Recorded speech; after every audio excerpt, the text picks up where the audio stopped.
mamamshi. So, ang lulutuin naman natin ngayon ay ang kinataang tilapia. Ayan. Tilapia.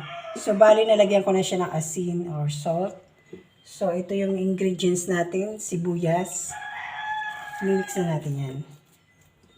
Sibuyas. Luya. Ayan.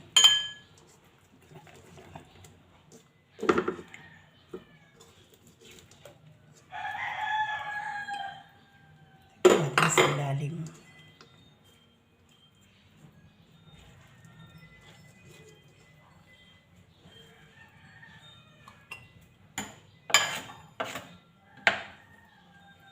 Bawang.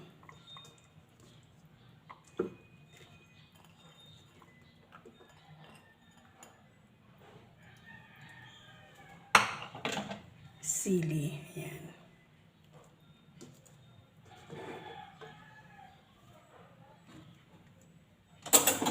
Tsaka lagyan din natin ng suka. Ayan. Ito. Dalawa.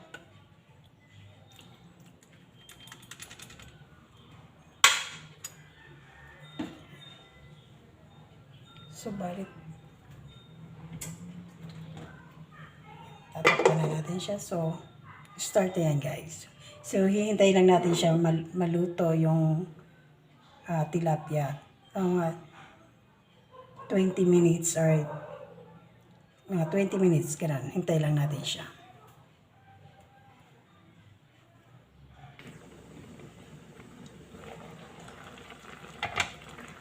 Lagay natin itong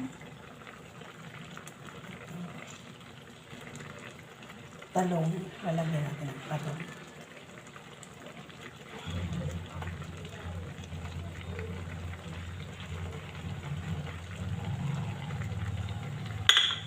Tsaka yung paminta. Yung buo guys yung buong paminta yung nilalagay.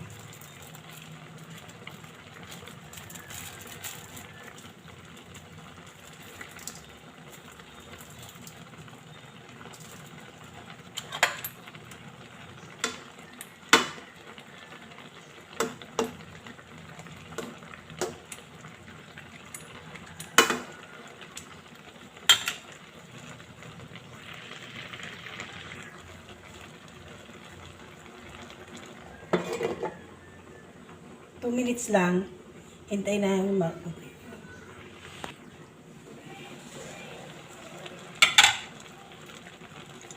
So, nag-prepare na ako guys ng ng gata. Ito yung unang gata, yung walang tubig. Ito yung nilagyan ko ng cup, 1/2 cup ng tubig. Yung maliit lang. So, ilalagay na natin siya dito. Ayan. Hintayin lang natin na kumulo. Okay na yan. Madali na maluto yan guys.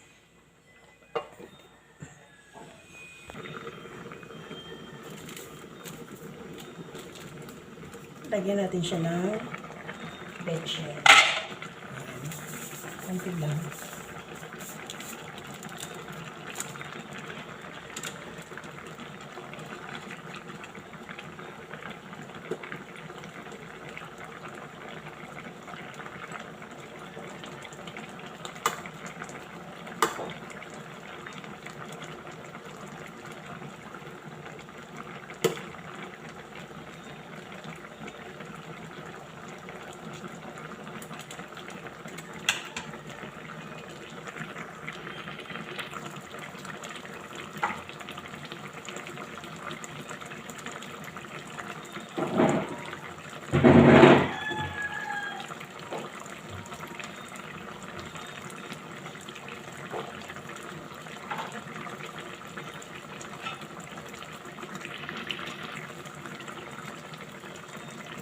So, ilalagay na natin yung pinakahuli, yung unang gata, guys. Ayan.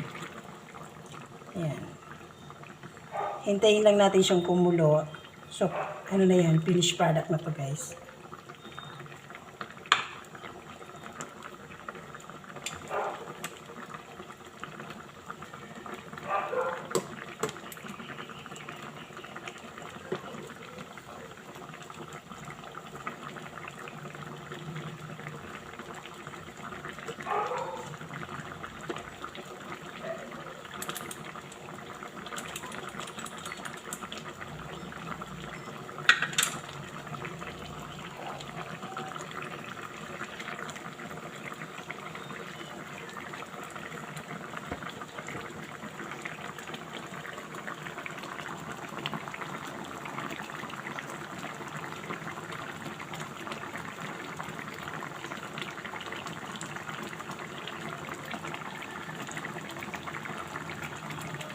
Ayan na guys, finished product na siya. Thank you for watching.